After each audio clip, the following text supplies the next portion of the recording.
오늘 우리에게 주시는 하나님의 말씀은 요한복음 11장 1절에서 40절 말씀입니다. 봉독은 39절 40절만 하겠습니다. 오늘 말씀 봉독은 사랑부 김동영 형제가 섬겨주시겠습니다.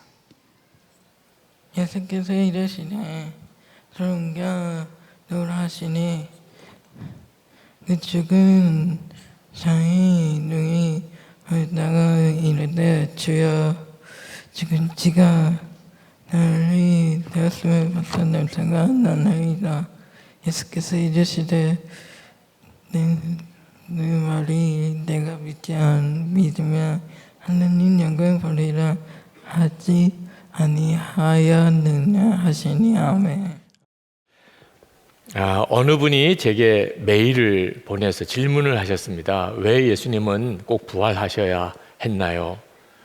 십자가에서 죽으신 것으로 우리 죄를 사하신 것으로 충분하지 않나요? 그런 질문을 하셨어요.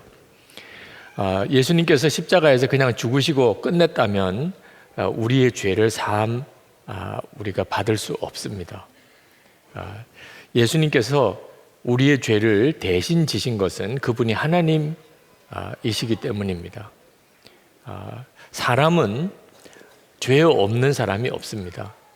그래서 누구든지 어떤 사람이 죽으면 그의 죄값에 의해서 죽는 거지 다른 사람의 죄를 대신 질 수가 없습니다.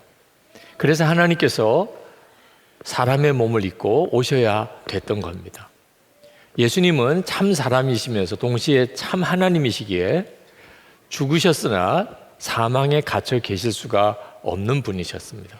그래서 예수님께서 부활하신 것입니다. 그리고 예수님이 부활하심으로 예수님이 그리스도라는 사실이 분명하게 증거가 된 겁니다. 이 모든 일은 성경에 이미 예언된 대로 되어진 일입니다. 오늘 바로 그 예수님의 부활을 기뻐하면서 예배드리는 부활주일입니다. 올해 이 부활주일을 우리가 장애인 주일과 함께 지키기로 했습니다. 이유는 장애인들에게 이 부활의 특별한 은혜, 의미가 있기 때문에 그렇습니다. 여러분, 부활은 단순히 죽었던 내 생명이 다시 살아났다는 의미만 있는 것이 아닙니다. 부활의 놀라운 은혜는 우리의 몸이 완전히 거룩하게 온전히 부활과 함께 다시 살아난다는 것입니다. 어떤 분은 그런 질문을 할 수 있겠습니다. 꼭 몸이 그렇게 회복되어야 되느냐? 온전한 몸으로 살아나야 되느냐? 영혼이 구원받아서 천국에 가면 됐지. 이런 생각이 기독교 역사에 있었습니다. 근데 이것이 무서운 이단입니다. 영혼만 구원받으면 되고 육신은 어떻게 되든지 상관이 없다는 생각은 굉장히 무서운 생각입니다. 왜냐하면 육신적으로 방탕하게 아무렇게나 살 수 있는 핑계가 되기 때문입니다.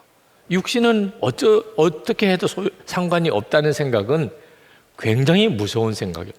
하나님이 우리를 구원하시는 것은 우리의 영혼만 아니고 우리의 몸도 구원하시는 겁니다. 그래서 우리가 부활의 날 온전히 변화된 몸으로 부활하는 것입니다. 도대체 부활이 그렇게 귀한 것인가? 여러분들이 지난 한 주간 육신 가지고서 살아가는 동안에 아마 굉장히 많은 어려움들이 있으셨을 겁니다. 왜 나는 이 모양밖에 안 될까? 왜 나는 항상 이러고만 사나? 여러분 속에서 일어나는 이 육신의 욕구로 인해서 여러분들이 보통 시달린 게 아니셨을 것입니다. 바로 그것 때문에 우리가 부활을 기다리는 것입니다. 이제는 더 이상 죄로 역사하지 않는, 이제는 더 이상 죄에 끌려가지 않는 그런 몸으로 우리가 온전히 서게 된다면 신앙생활 하는 게 얼마나 기쁘겠습니까? 그래서 사도 바울이 로마서 8장 23절에서 우리가 몸의 속량을 기다린다는 표현을 썼습니다. 그뿐 아니라 또한 우리 곧 성령의 처음 익은 열매를 받은 우리까지도 속으로 탄식하여 양자될 것 곧 우리 몸의 속량을 기다리느니라. 부활의 몸이 도대체 어떤 몸일까? 고린도전서 15장에 보면 사도 바울이 거기에 대한 설명을 해주고 계십니다.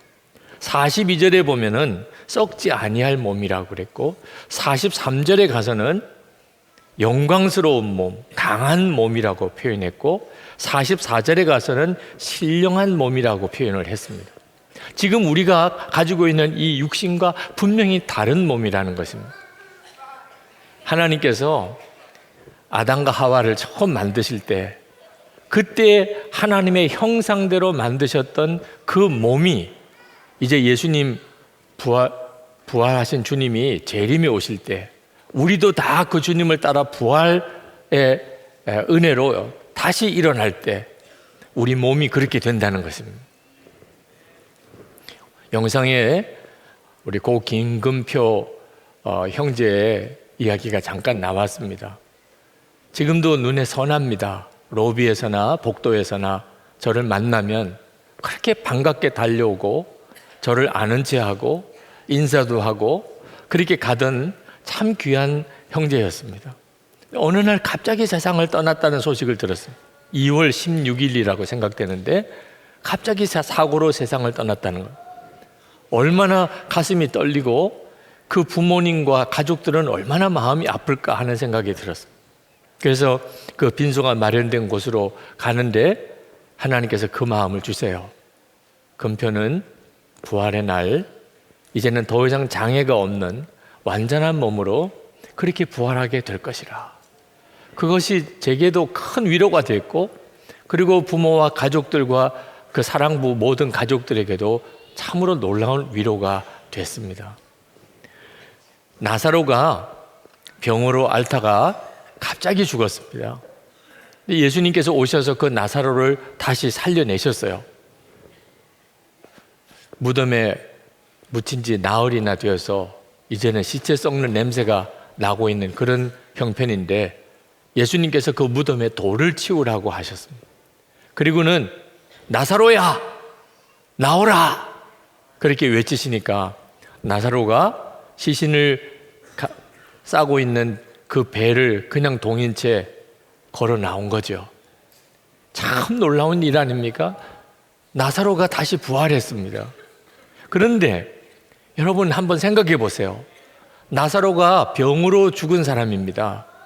그가 부활했다고 하는 것이 죽었던 사람, 숨 쉬지 못하던 사람이 다시 숨을 쉬게 된 것일까요?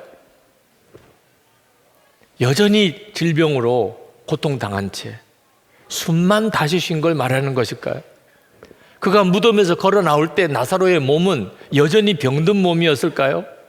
아니죠. 병에서 깨끗하게 나음을 받은 그런 몸으로 나왔지요.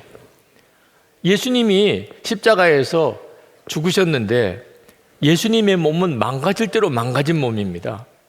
양 손목에 발에 대못을 박히고 가시 면류관을 쓰시고 그리고 무자비한 채찍을 맞으시고 예수님의 몸에 정상적으로 남아있는 게 뭐가 있었겠어요? 예수님이 부활하셨습니다. 근데 예수님께서 숨 쉬지 못하시다가 다시 숨을 쉬게 됐다는 뜻입니까? 예수님의 몸은 완전히 거룩한 몸으로 변화되셨습니다. 제자들이 몰라볼 정도였어요. 처음에. 부활은 바로 그것입니다. 완전한 몸으로 더 이상 죄에 끌려가지 않는, 더 이상 장애가 없는, 더 이상 질병이 없는 그런 몸입니다. 야이로의 딸이 죽었다가 주님이 다시 살리셨는데 병들어 있는 그 몸으로 다시 살리셨겠습니까? 나인성 과부 아들 죽었다가 주님이 다시 살리셨는데 병들었던 그 몸으로 살리셨겠습니까? 부활은 완전한 건강, 온전한 몸, 이제는 더 이상 영적으로도 마귀에게 끌리지 않는 그런 몸으로 부활하는 것입니다.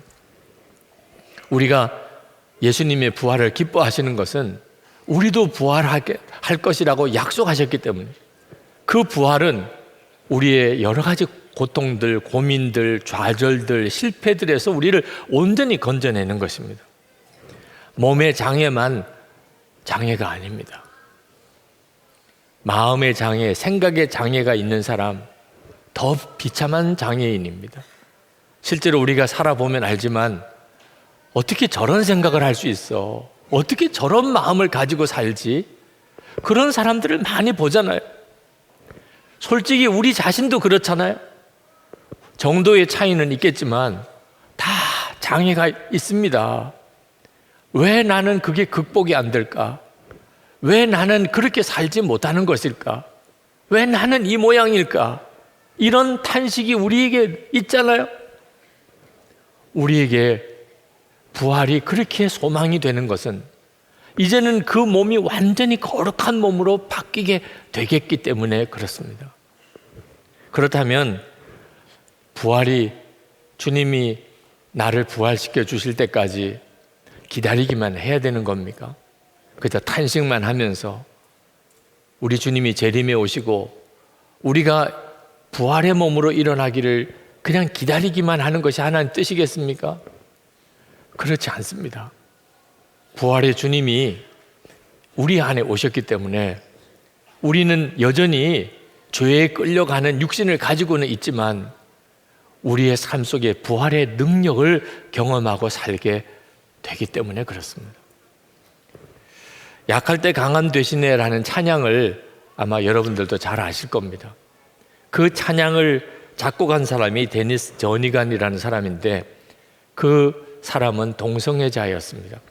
5살 때 교회 화장실에서 어른 남자에게 성폭행을 당하고 그리고 그 사람 속에 동성애 성향이 심겨졌습니다. 그의 표현대로 말하면 그는 사탄이 이렇게 저의 마음으로 들어왔습니다. 그 이후로 그는 남이 알지 못하는 비밀을 가지고 살았습니다. 그것은 동성애적인 성향입니다. 그는 음악적인 재능이 탁월했습니다. 그러나 친구들로부터 계속 왕따를 당했습니다. 교회는 다녔습니다. 그러나 하나님이 자기를 지옥에 보낼 것이라고 하는 그런 죄책감 속에서 계속 시달리고 살았습니다. 어느 날 정말 유명한 기독교 지도자 한 사람 앞에 가서 자기의 이 은밀한 내밀한 고민을 고백을 하게 됩니다. 내가 동성애자입니다. 근데 그 사람이 동성애자였어요. 자기를 성적으로 접근해 오는 것을 보고 기절하는 줄 알았습니다. 그리고는 너무 충격과 좌절 때문에 스스로 목숨을 끊으려고 할 정도였습니다. 자포자기 상태에 빠졌습니다. 그래서 동성애자들과 성관계를 맺으면서 그냥 막 살기 시작했습니다. 그런데 그럴수록 더 비참해지는 겁니다. 어느 날 찬양 집회에 참석을 했는데 찬양을 하던 가수 한 사람이 잠깐 이런 멘트를 하는 거예요. 오늘 이 자리에 어떤 한 사람이 있는데 그 사람은 자기 속에 무언가를 숨기고 있는 사람입니다. 그러나 하나님은 다 알고 계십니다. 그리고 하나님은 그 사람을 사랑하고 계십니다. 그 말을 듣는데 자기에게 하는 이야기라고 들렸습니다. 그리고 갑자기 믿어졌습니다. 하나님이 자기가 가지고 있는 이 내밀한 죄를 다 보고 계시고 알고 계시다. 그러나 하나님의 사랑은 나를 이 상태로 그냥 내버려 두기를 원하지 않으시고 나를 치유하여 구원하기를 원하신다는 것이 마음에 확 믿어졌어요. 그리고 자기가 지금까지 한 번도 제대로 예수님을 믿고 자기 자신을 맡기지 못했다는 사실을 깨닫고 그날 부활의 예수님께 자기 문제를 그대로 맡겨드립니다. 수고하고 무거운 짐진 자들아 내게로 오라고 하셨으니 주님 제가 이제는 주님께 갑니다. 그리고 옛사람이 예수님과 함께 죽고 그리고 부활의 생명으로 사는 그 역사가 이 사람에게 임합니다. 그가 하나님 앞에서 완전히 새 삶을 살게 됩니다. 동성애에 완전히 벗어나게 됩니다.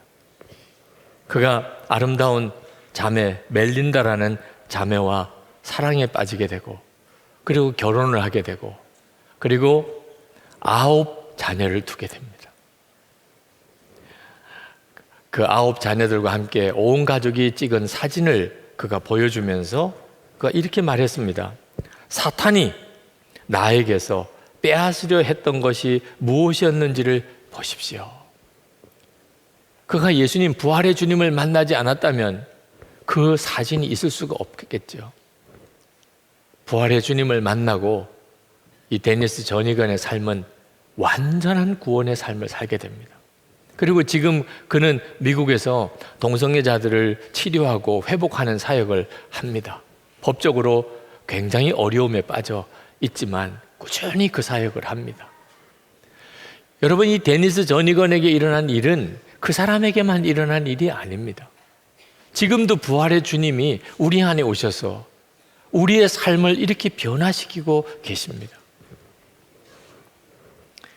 그런데 하나님께서 이처럼 극적으로 어떤 변화와 치유가 일어나게 다 하시는 것은 아닙니다. 여전히 우리들 안에는 병든 자가 있고 그리고 장애인들이 있습니다. 그들은 아주 믿음이 귀합니다.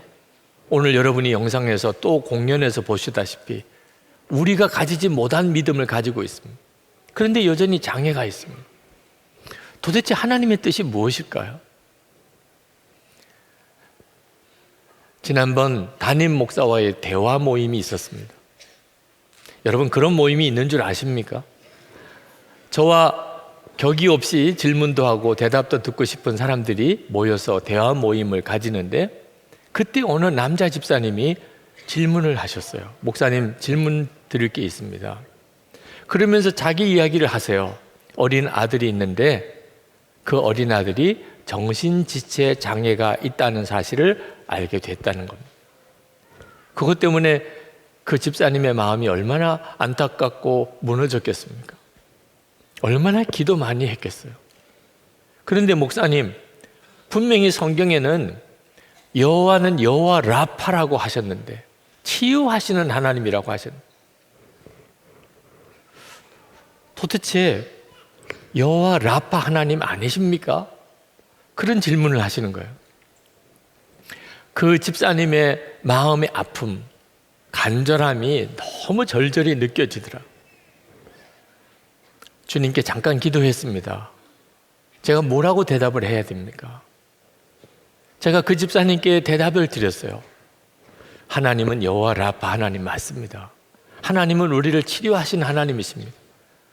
우리가 병들었을 때 하나님은 우리를 긍휼히 여기시고 또 우리를 치료하실 수 있는 완전한 능력을 가지고 계신 하나님이십니다. 그 점은 조금도 의심하지 마시기 바랍니다. 그러나 하나님께서 모든 병을 다 고쳐주시고 모든 장애인들을 다 치료하시지 않으시는 데는 까닭이 있습니다. 그것이 우리에게 유익을 줄 경우에만 그렇습니다. 저는 지금까지 목회하면서 살아오는 동안에 몸이 건강하기 때문에 영혼을 잃어버린 사람들을 많이 보았습니다. 몸이 병들었기 때문에, 장애가 생겼기 때문에 오히려 그 영혼이 복을 받은 사람과 그런 가족들을 많이 만났습니다. 하나님께서 그 까닭에, 오직 그 까닭에 우리에게 있어서 육신과 비교할 수 없이 귀한 우리의 영혼의 유익을 위하여 우리에게 질병과 장애를 허락하실 수는 있습니다. 그러나 주님이 부활하시는 날, 그래서 우리 모두가 다 부활의 은혜를 받게 되는 바로 그때 모든 장애는 다 사라집니다. 모든 질병은 다 깨끗해집니다.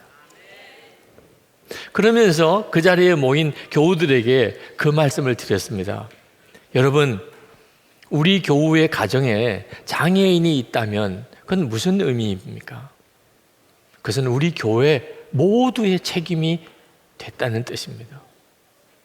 장애가 있는 장애인을 둔 가족의 어려움을 아마 여러분들도 조금은 아실 겁니다. 절대로 그 가족만 그 장애인을 돌볼 수 없습니다.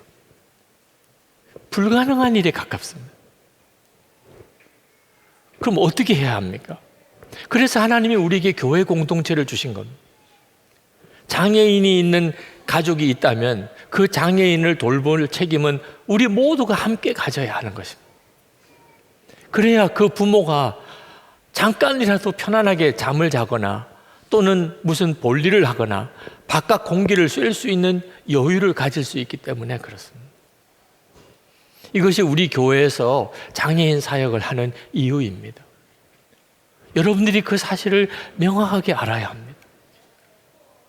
우리 가정에는 장애인이 없다고 다행이라고 생각하면 이건 예수 믿는 사람 아닙니다. 로마가 그렇게 기독교인을 핍박하다가 한순간에 갑자기 기독교 국가가 되었습니다. 로마 황제 한 사람이 확 바뀌어서 그렇게 된 거냐? 그렇지 않습니다. 이미 로마 사회 전체가 기독교에 대한 생각이 엄청나게 바뀌어져 있었기 때문에 황제의 칙령으로 바뀐 겁니다. 그 요인 중에 하나가 로마 군인들의 변화입니다. 로마 군인들은 기독교인들의 재산을 무슨 구실을 붙여서라도 다 몰수하고 빼앗는 일을 하는 행동대원들이었습니다. 어떻게 그 사람들이 변할 수 있을까요? 그 사람들이 기독교인들의 집을 쳐들어 들어가서 그리고 그 집에 있는 모든 재산을 몰수하고 그리고 그 사람들을 집에서 내어 쫓는 일을 했는데 기독교인들의 집에 갈 때마다 그들이 보는 것은 장애인들, 고아들을 그 기독교인들의 집에서 돌보고 있다는 사실. 그때 당시에 로마 사회는 장애인이면 내버려서 죽게 했던 시대입니다. 그들이 다 내버렸던 고아와 장애인들을 기독교인들은 챙겨서 보살피고 함께 살고 있었습니다.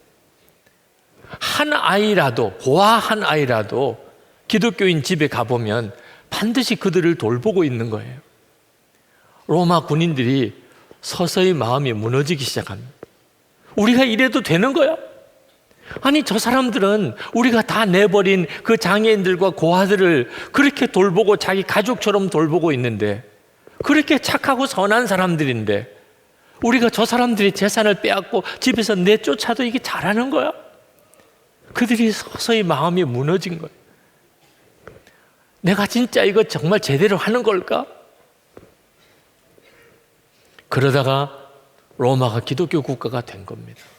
이것이 처음 교회예요. 처음 생긴 교회입니다. 처음 생긴 교회는 정말 힘들고 어려운 그런 장애인들, 고아들, 과부들을 먹이고 살리는 공동체였어요. 공동 책임을 졌습니다. 지금도 마찬가지여야 하는 겁니다. 지금도 우리가 진짜 예수님의 교회라면 마찬가지여야 하는 거죠. 그러므로 장애인들은 우리에게 하나님께서 은혜로 주신 사실 소중한 선물들입니다. 부활의 날, 그 부활의 놀라운 감격 속에 우리가 다 일어날 때, 그때 그 장애인들과 함께 기뻐하는, 하나님께서 그래서 우리에게 주신 소중한 보물들입니다. 뿐만 아니고 우리 안에 있는 마음과 정신적인 장애, 계속해서 일어나는 이 육신의 죄성으로 인한 고통들, 거기서 우리가 온전히 벗어나게 되는 것이 바로 부활의 축복입니다. 오늘 성찬을 우리가 받을 때 여러분 꼭 이렇게 기도하시기 바랍니다. 하나님, 제게 부활의 진정한 온전한 몸의 회복의 은혜를 갈망합니다. 비록 지금은 실패하죠. 넘어지기도 많이 했고 지금 제 육신으로 인해서 정말 견디기 쉽지 않은 영적인 싸움을 싸우지만 주님, 저는 주님께서 나를 다시 부활의 몸으로 세우실 때 온전한 몸으로 그렇게 서게 되기를 원합니다. 우리가 겪는 고통이 큰 만큼 우리의 부활의 소망은 더 간절해지는 것입니다. 그리고 하나님, 병든 이들과 장애를 가지고 있는 이들에게 이 부활의 능력이 그들에게 임하게 하여 주옵소서. 여러분 이렇게 간절히 기도하시고 그리고 우리 성찬을 받겠습니다. 다 같이 기도하시겠습니다.